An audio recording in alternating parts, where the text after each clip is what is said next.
गबरू बौना था। वो अपने कद के कारण हमेशा सभी लोगों का हंसी का पात्र बनता था। वो अक्सर अकेले में गुनगुनाते रहता था। सपने में वो सुपरमैन बन जाता था।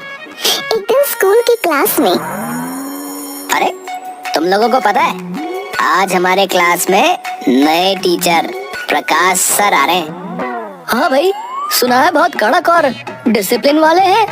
हम लोगों को क्या, हम लोग तो डिसिप्लिन में रहते ही हैं। तुम अपना सोच लो बिलवा। इतने में प्रकाश सर आ गए।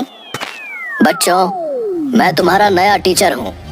मुझे डिसिप्लिन वाले बच्चे पसंद हैं, और जो डिसिप्लिन में नहीं रह सकते वो मेरी क्लास छोड़कर जा सकते हैं।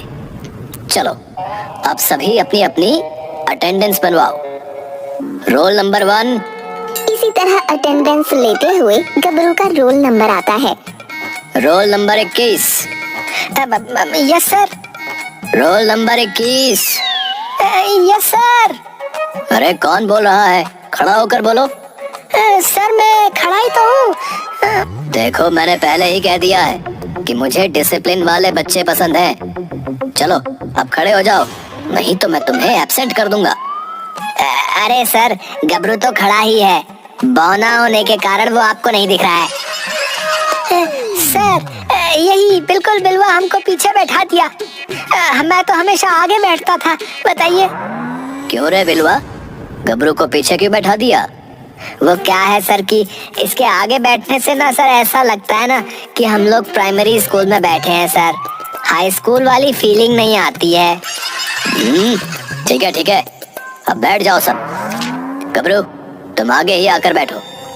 देखिए सर, आप नए हैं इसीलिए बता दे रहा हूँ। इस क्लास में 2-3 लौंडे बहुत बदमाश हैं। इनको पीछे के बेंच में बैठाइए, नहीं तो इनका मर्डर मेरे हाथों से लेगा। बता रहा हूँ, आपको बिना मतलब थाने के चक्कर लगाने पड़ेंगे।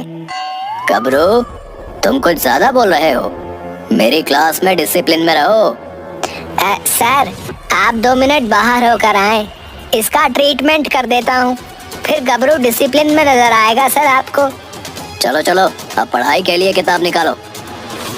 गबरू क्लास में ही सपने देखने लगता है, जिसमें बिलुआ उसे माथे पर मार कर भागने लगता है और वो बिलुआ को खदेड़ कर पकड़ कर मारने लगता है। एक्चुअल में वो प्रकाश सर को मार रहा होता है। कमीने, आज तुम्हारा मर्डर मेरे हाथों निश्चित है। तुम्हारी इतनी हिम्मत कि मुझ पर हाथ उठाएगा? अभी तुम्हें स्कूल से निकाला जाता है। मुझे माफ कर दीजिए सर, मुझे माफ कर दीजिए। सपने में आप मुझे बिलवा नजर आ रहे थे सर। पढ़ाई खत्म होने के बाद एक दिन बिलवा गबरू से बोलता है, यार गबरू, मेरा एक जादूगर दोस्त है मनोरंजन। उसे अपने शो करने के लिए एक बौने की तलाश है। तू कहे तो बात करूं? हाँ यार, बौना देखकर मुझे कोई काम नहीं देता है। गबरू जादूगर मनोरंजन की टीम में शामिल हो जाता है। एक शो में, भाइयों एवं बहनों, अब आपके सामने एक सुपर शो का सबसे छोटा मेंबर गबरू आ रहा है, जो आपके सामने से पलक झपकते ही गायब हो जाएगा। क्यों गबरू, तैयार हो? जी उस्ताद। अरे भाई, तू बोल कहाँ से रहा है? सामने तो आ। उस्ताद नीचे देखो, नीचे। अरे तू टेबल पर आ जा। हाँ तो मेहरबानो, कदरदानो, आपको हमारा छोटा डायनामाइट गबरू दिख रहा है ना? अब ये इस टेबल पर से गायब हो जाएगा। तो जमूरे, आर यू रेडी? हाँ यार, सॉरी। हाँ उस्ताद। हाँ तो भाइयों एवं बहनों, हो जाइए तैयार, क्योंकि कुछ ही पल में गबरू अंदर से हो जाएगा फरार। कौवा बोले काऊ काऊ, मुर्गा बोले कुकड़ू कू, हम बोले रे गबरू, हो जा तो उड़न छू। इतना कहकर मनोरंजन गबरू पर से कपड़ा खींच लेता है। तो ये देखिए दर्शकों, आपके सामने से गबरू हो गया उड़न छू। टेबल के नीचे 2-2 कुत्ते पहले से बिठा रखा है तू, और हमें कहता है उड़न छू। नहीं करना मुझे शो। गबरू वहाँ से चल देता है। पब्लिक हंगामा करने लगती है। किसी तरह मनोरंजन पिछले गेट से निकलकर भागता है। इसके बाद गबरू ठग कल्लू बाबा के साथ काम में लग जाता है। तो गबरू, अभी हम लोग गंजों से ठगी करेंगे, समझा क्या? उन्हें सर पर बाल उगाने के नाम पर मुंह मांगी कीमत पर तेल बेचेंगे। लेकिन बाबा, गंजे विश्वास कैसे करेंगे इस तेल पर? विश्वास दिलाओगे तुम, समझे क्या? मतलब ये कि तुम घने बालों वाले विग लगाकर लोगों को बताओगे कि पहले मैं गंजा था, जब से चमचम तेल इस्तेमाल किए लाए मेरे घने और काले बाल उगाए ले। तो ये एक्टिंग तुमसे हो पाएगी ना? बाबा, एक्टिंग तो ऐसी करूंगा कि लोग हाथों हाथ पूरा तेल ही खरीद लेंगे। हाँ, शाबाश है। चल, और ये विग पहनकर गंजों के शहर में चलते हैं, चल। चलिए बाबा, ये विग तो मुझे बहुत फिट बैठती है। हाँ। दोनों शहर में जाकर भीड़ भाड़ वाले इलाके में तेल बेचना शुरू करते हैं। आ जाइए मेहरबान, अगर गिरते बालों से परेशान, लगाइए तेल चमचम, बाल उगेंगे झमाझम। क्या ओ भैया, ओ अरे ओ मैडम, जल्दी आओ, कम भाई। बातों में उस्ताद का है दम। पहले बाल थे मेरे बहुत कम, फिर लगाया मैंने तेल चमचम, अब बाल झाड़ता रहता हूँ हरदम। शाबाश गबरू, शाबाश। क्या खेला है रे तूने, क्या खेला है? बिल्कुल बढ़िया, सारा बिक गया रे चमचम तेल। वाह वाह, तू तो निकला एक्टिंग का बादशाह। ये ले तुम अपना हिस्सा। कल शुरू करेंगे हम लोग फिर से यही किस्सा।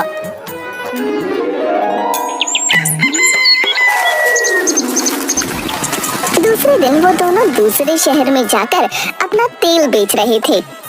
भैया, बड़े शहरों में अपार सफलता के बाद आपके शहर में भी आ गया है चमचम तेल, चमचम तेल, चमचम तेल।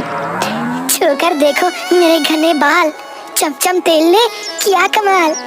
चमचम तेल लेकर जाओ, बच्चे बूढ़े सभी लगाओ। तभी वहाँ एक गंजा पुलिस वाला इंस्पेक्टर टोंडे आता है। अरे बाबा, अरे आपका तेल मुझ गंजों पर भी असर दिखाता है क्या? एकदम 100%। ये देखो गबरू को, पहले ये भी आप जैसा ही गंजाइश था, जब से लगाया लाए चमचम तेल, गबरू से झबरू बना फिर रहा है। हाँ, आप चाहे तो मेरे बालों को खींच कर देख सकते हैं, देखिए कितने मजबूत हैं। अच्छा, तो ये है तेल का कमाल। गबरू के झबराले बाल है। चलो थाने,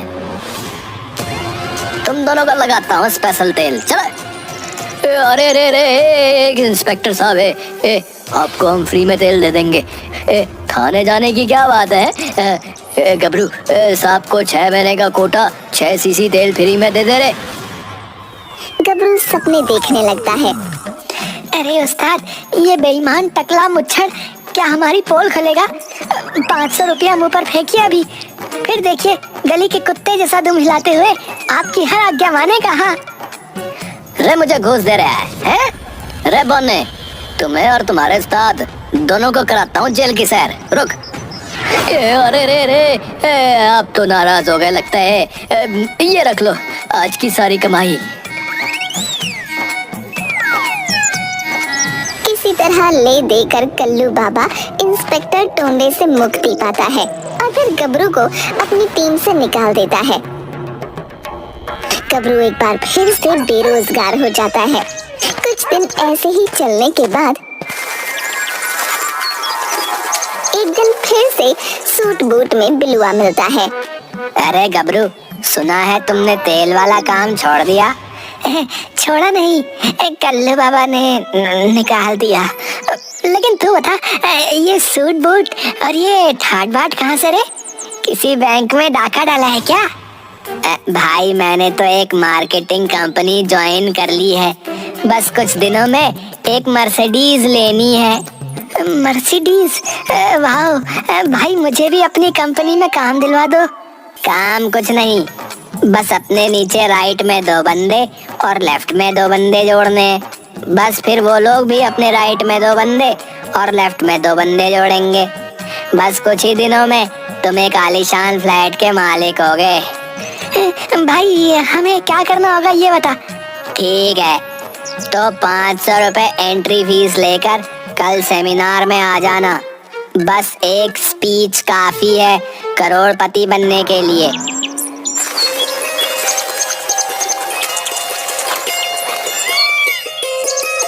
दूसरे दिन गबरू 500 रुपए लेकर जाकर सेमिनार अटेंड करता है। सेमिनार में मंच पर चढ़कर बिलुआ, भाइयों एवं बहनों, ये जो सूट बूट दिख रहा है सब मार्केटिंग की बदौलत संभव हो पाया। पहले मैं बहुत गरीब था, खाने तक के पैसे नहीं थे मेरे पास। अच्छा? हाँ, लेकिन जब से जंबो मार्केटिंग कंपनी से जुड़ा मेरी तो लॉटरी ही लग गई। ओहो, तो लॉटरी का पैसा है? अभी अभी पूरे 3000 का चेक जंबो मार्केटिंग कंपनी की तरफ से मुझे मिला है। मैं आज ब्रांच बन गया और जल्दी ही डायमंड और फिर प्लैटिनम।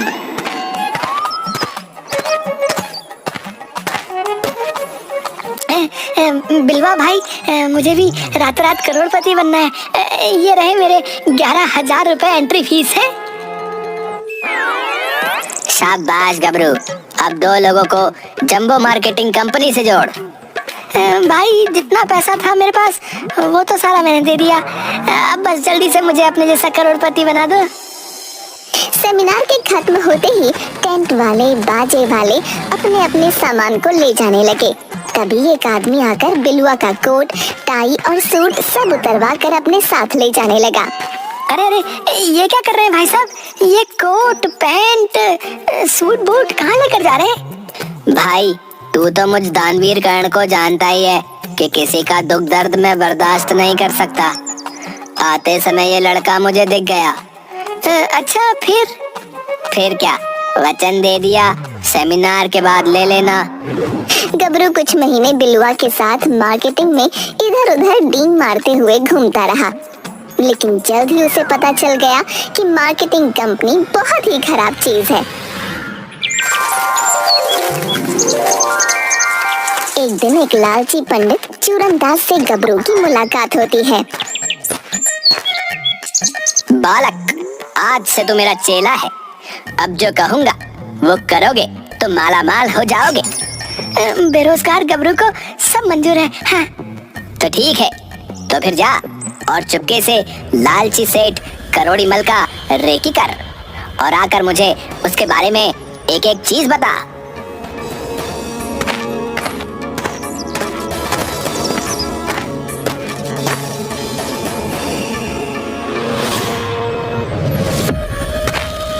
गबरू 2-3 दिन सेठ करोड़ी मल के एक्टिविटी को देख कर आता है और चूरनदास को बताता है।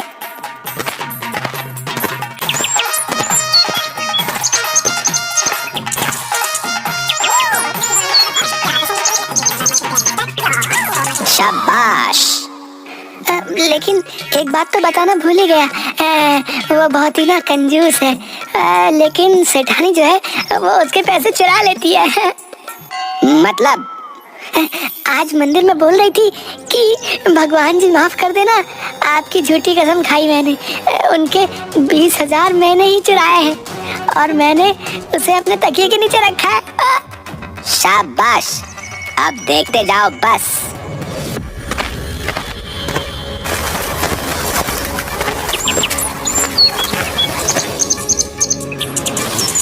अलख निरंजन, बच्चा जैसा नाम वैसा तेरा काम। प्रणाम महाराज जी। देखिए महाराज, मुझे इन सब पर विश्वास नहीं है, इसलिए आप जा सकते हैं। अच्छा मूर्ख, ब्राह्मण का अपमान। आज सुबह से है तू परेशान। 20,000 रुपए का हिसाब नहीं मिल रहा। हाँ, जो दिया था तूने दीवान। बिल्कुल सही कहा आपने। आश्चर्य किंतु सत्य है। जाओ बच्चा, अपनी पत्नी के तकिए के नीचे देखो, पैसा मिल जाएगा। हाँ।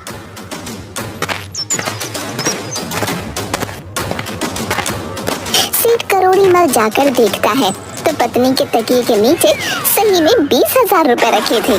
वो वापस आकर चूरन दास के चरण पकड़ लेता है। महाराज, महाराज, मुझे माफ कर दीजिए महाराज। आप अंतर्यामी हो, आप ब्रह्मज्ञानी हो, आप जो कहेंगे मैं करूँगा। चूरन दास सेठ करोड़ी मल से खूब पैसे ऐंठ लेता है। ठीक है सेठ जी, अब हम चलते हैं। जल्द ही आप करोड़पति से अरबपति हो जाएंगे।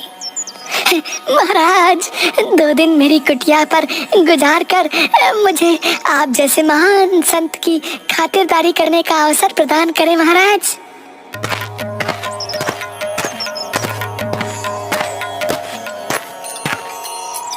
करोड़ी मल पति पत्नी दोनों की खूब सेवा सत्कार करते हैं। तभी गबरू दिन में ही सपने देखने लगता है। सपने में चूरन दास ठगे हुए पैसे लेकर भाग रहा होता है। अबे चूरन, है करोड़ी के पैसे लेकर तू भाग नहीं सकता, समझा? उसकी बीवी की रेकी कर। मैंने तुम्हें बताया था कि सेठ का 20,000 रुपया तकिए के नीचे रखा है, समझे? अबे गबरू, क्या बक रहा है? सेठ जी सामने है। कौन सेठ है? कौन सेठ? वो गधा, उसे तो कभी भी हम फिर से उल्लू बना देंगे है? लेकिन अभी मुझे आधा हिस्सा चाहिए, समझे? करोड़ी मल तुरंत माजरा समझ जाता है। उसके लठैत दोनों को खूब मारते हैं। गबरू कसम खाता है कि आज के बाद कोई काम नहीं करेगा, आजीवन बेरोजगार ही रहेगा।